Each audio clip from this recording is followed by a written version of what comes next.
G'day and welcome to Murder Valley. One of the things that I wanted to do in creating a YouTube channel and making videos was to help people who maybe aren't sure on how to get some cars running, get them running. So here's a Magnatraction that's come in some stuff I've bought, and it's got some old foam tyres on it that are literally as hard as a rock. But I did actually just put it on the dyno just before, and it was running, and now it's got nothing. So might be a good time to show some people what you can do to get these things running. So let's take it apart and have a look, shall we? Something to think about when taking this top plate off. That center gear in the middle of the top, that falls off, so you might as well preempt it. Now these are the motor brushes here, and they're not real clean, and certainly the comm is not clean. What I want to do first is I just sort of want to get it running, just so I can show, I was hoping it was going to run, just so I can show the little improvements that I can make to it to actually get it running and get it running better. So this is my Dremel. This is a brass wire wheel, and all I'm going to do very lightly is clean the comm. Now people use sandpaper, use all sorts of other things. All of that's fine. This is just the way I do it. So I start getting it to spin up a little bit, and then I rotate while it's spinning.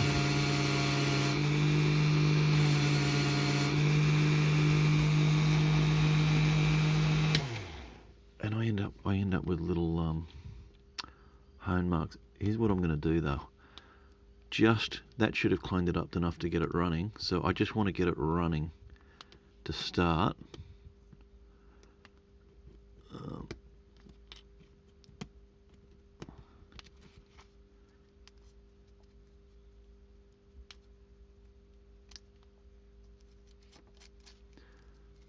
Alright, let's see if that now runs. There we go. So as you see, the foam tyres are that old, they do nothing. So that's the next thing to do. So I just so happen to make my own foam tyres. So I just have some nice fresh ones here.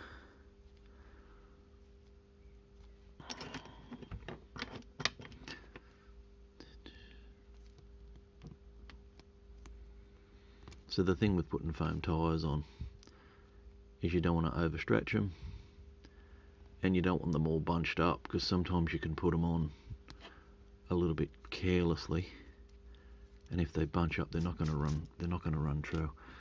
But it's as simple as this. Foam tyres are going to run better and smoother than silicone, purely for the reason that there's a bit of give in them.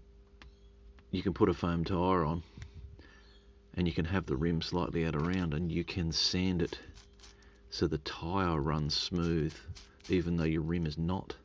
Whereas silicone, you sort of really can't. So okay, so you'll notice there's no guide pin on the front of this, so the little bit of putty is there to stop the car from coming off the edge.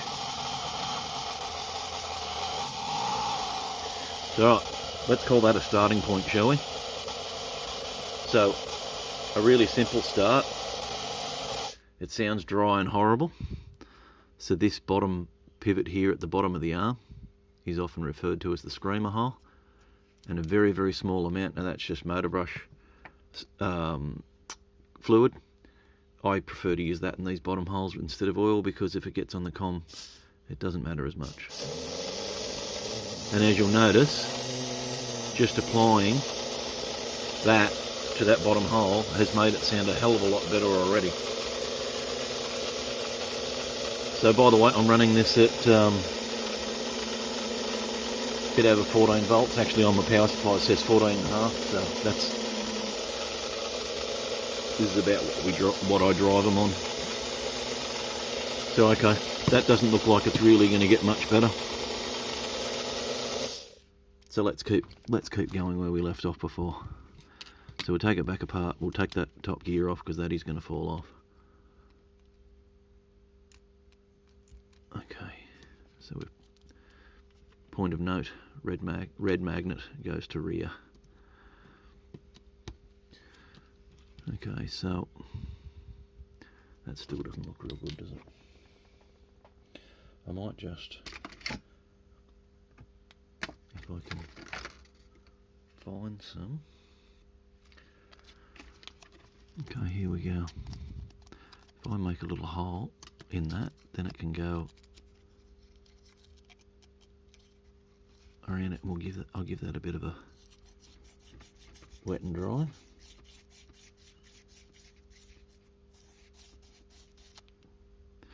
Right, and now I'll finish it off with the Dremel.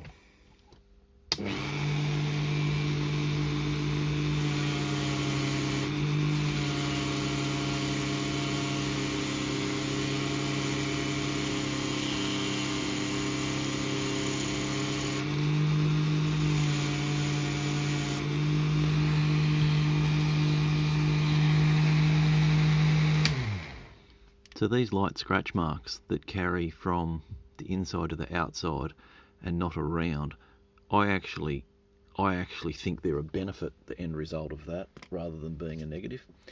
I actually think it helps bed the brushes in. Now, I don't have a piece of paper here, but what I do have is a bit of cardboard. Now, in a Magnatraction, there are two little springs down in there, so if you turn it upside down without thinking about it, you're going to lose them. So all I'm doing is just rubbing the motor brushes backwards and forwards on a bit of cardboard, bit of paper, it's all the same. I find that sufficient normally. So these have a nipple on the bottom of them. I'm going to try and get some focus on that. It's not going to do it for me, is it? Try and tap that. No, that's not helping. Oh well, there's a raised nipple in the middle, and the nipple side goes down into the spring to help locate it in the center of the spring.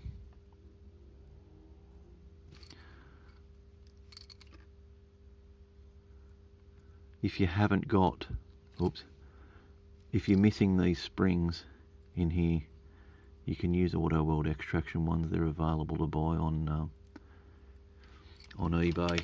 Yes, they cost a lot of money to get here to Australia, but still, it's better than not having anything at all.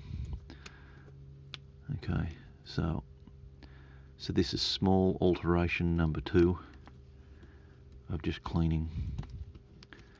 We've lost a tire. So now pop the gear back on. So motor brush and com cleaning. I could take it further, but this is just about trying to get it to run if you've got one that doesn't run at all. Okay, so what's it do now? Nothing. Good. What have I done wrong?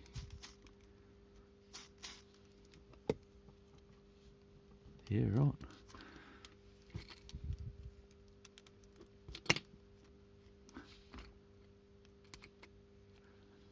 So they are there. Interesting. Have I broken a wire? The attachment point? No, it's still attached. Okay.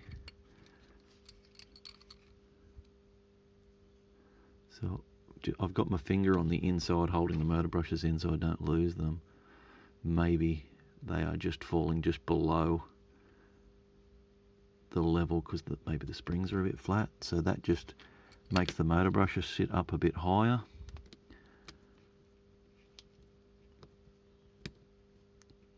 So why that matters is you need contact between the motor brushes and the com, obviously.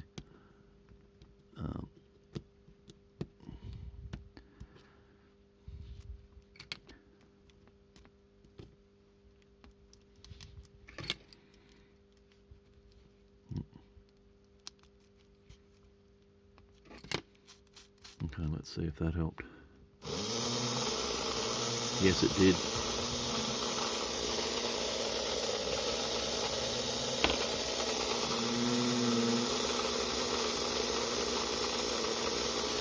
So here's what I'm thinking. I'm thinking those rims are a little bit out. So, tyres off.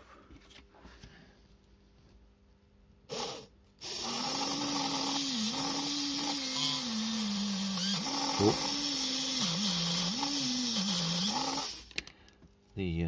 The gear mesh is not real flash, is it? How loose is that top gear? So there you go.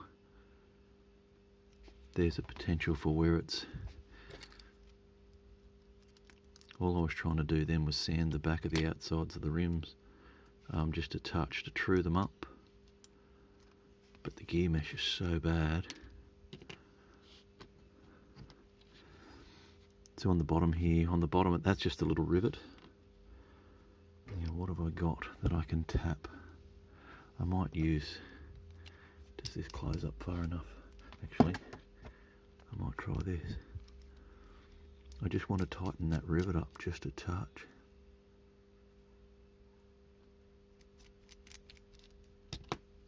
Just want to take some of the end float, some of the movement of this gear up and down. There's another way I can fix it. I can remove that rivet and replace it with a screw. And then I've got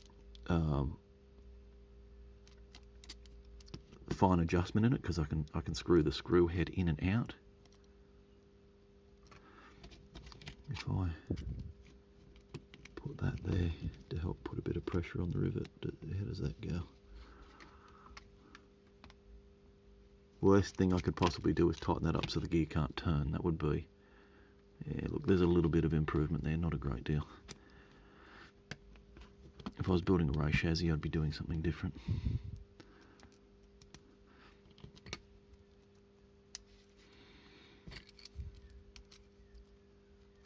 But yeah, there's a gear on the bottom side of this that the crown gear drives off, and if that top gear moves too much, you got bad gear mesh.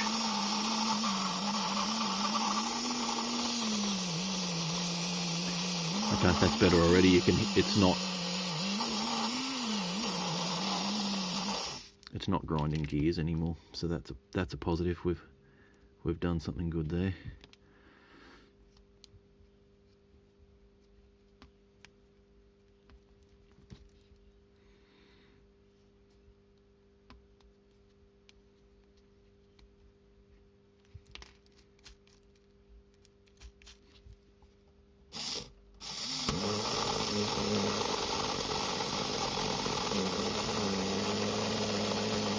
Okay, so I'm going to give these a light. Oh.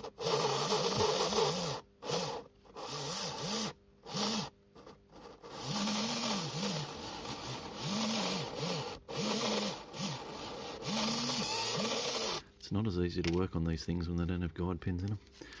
Okay, so now, what's it pull on the dyno? It's still hopping too much for my liking.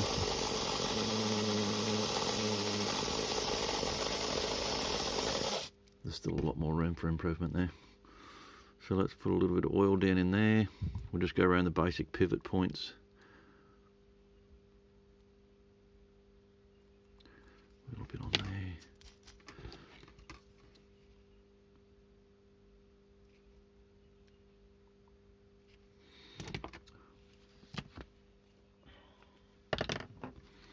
And a little bit, I'll stick a little bit more com drop in there, or com fluid.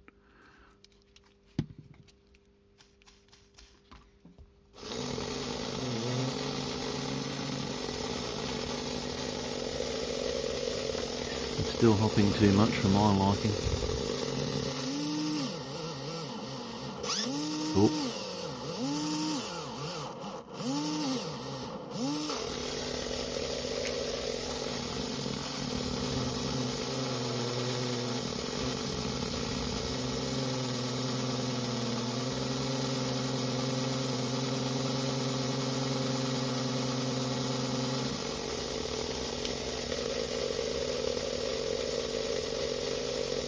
Okay, I'm going to take this a step further.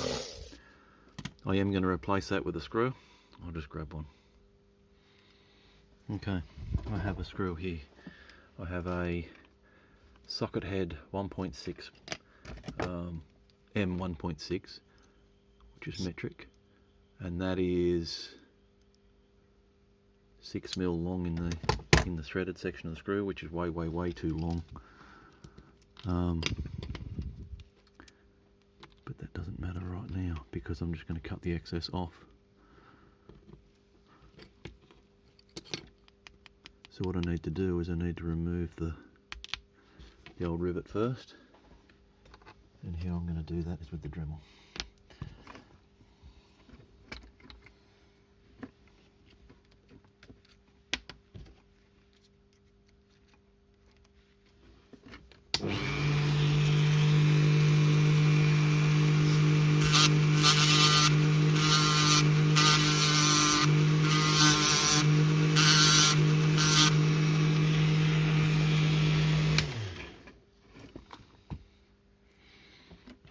Okay, that surely that was enough. There we go. It's now removed, and now you can see that the top and bottom gear that I was talking about. So what I need also, as well as a screw, is a washer. And these washers I have are unfortunately too big, but I'll show you how to fix that. So what I'm after is a washer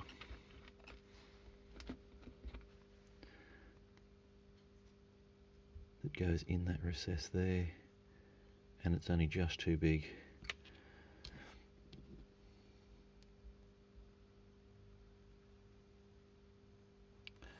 So this will do the job.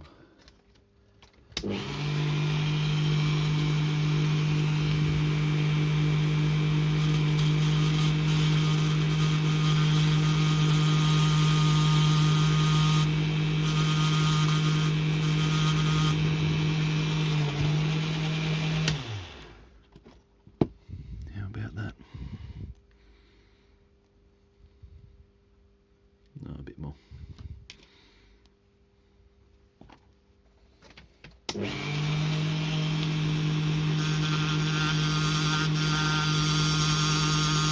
So the washer is spinning around the shaft of the socket head screw.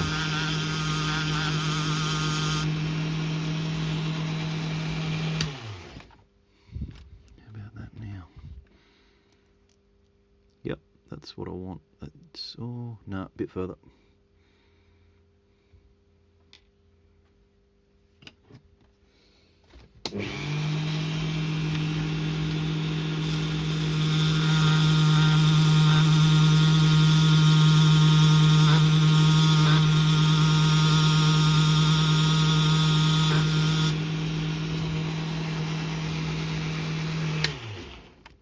If anybody ever wonders how I end up cutting the ends, like cutting my fingers and things, now you know. Okay, that's good enough.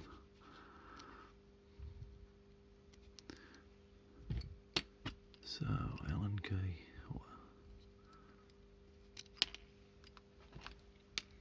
Oh. Again, this is quite difficult. Looking over the top of a camera.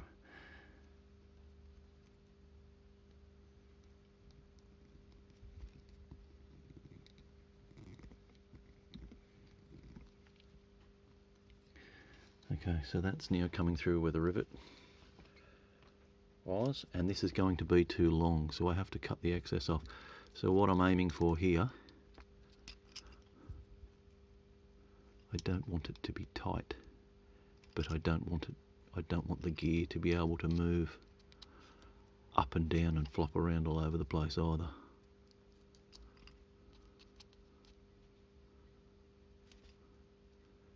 But you see what I mean about increment adjustment. If you're doing it with a rivet,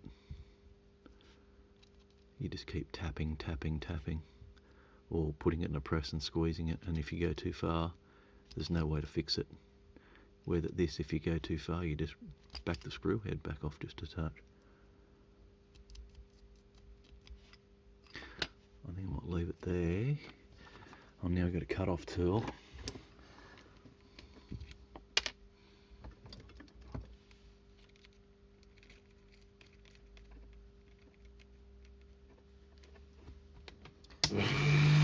Things you have to watch when doing this is how hot you get the metal, because if you melt the plastic because you've got it too hot, your screw's got nothing to bite into anymore. So my tip is put your finger on the back side of the screw and you'll feel the warmth.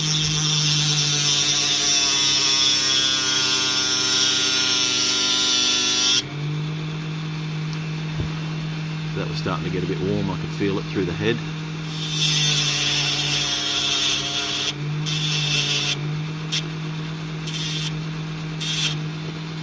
Too much heat when doing that is a bad thing. And if you have a look at the com, it's still not getting. It's probably partially still cleaning off the crap that was on the motor brushes. So I'll just quickly run over that again.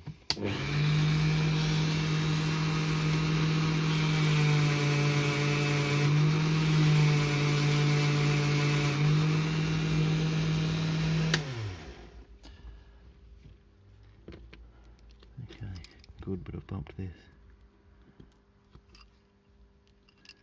How am I going to get that out of there now? And I didn't even lose the spring. Okay. So what I'm going to do now, because these motor brushes are still a little bit dirty, is I'm just going to spray some cleaner in there.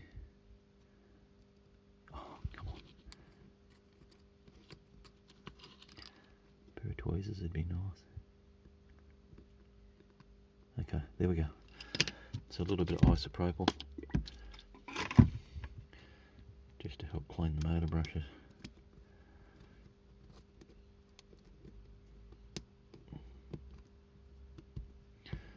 Okay.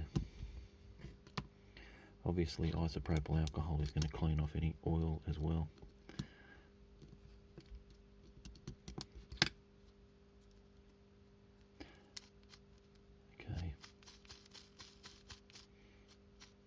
Let's see how that runs.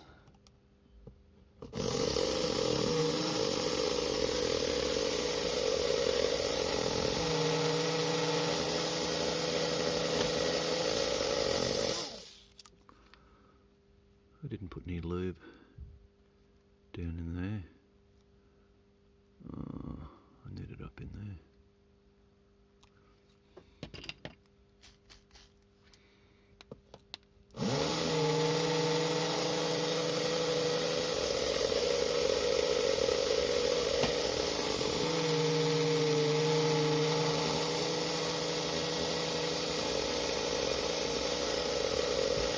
Still not real happy with the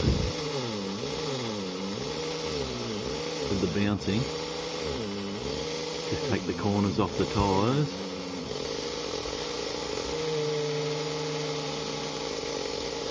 And I reckon with a bit of driving on the track, with a bit of a weight and the weight of a body and everything, that'll clean right up. But there you go. Took a chassis from not running. It was old basket case thing that came in a box of crap, to not a bad runner. And the old foam tyres in the bin. Anyway, I hope that helped someone, but the screw tip's a good one. It's really good in doing that in Magnatraction chassis as well, which are Auto World version are basically exactly the same chassis, but the rivets in an Auto World are particularly bad. So literally I recommend that as the first mod you should do to an Auto World Magnatraction. But anyway, thanks for watching. Hope you learnt something. If you like the content you're seeing, subscribe, like, share it with your mates. Yeah, anyway, thanks for watching. Bye.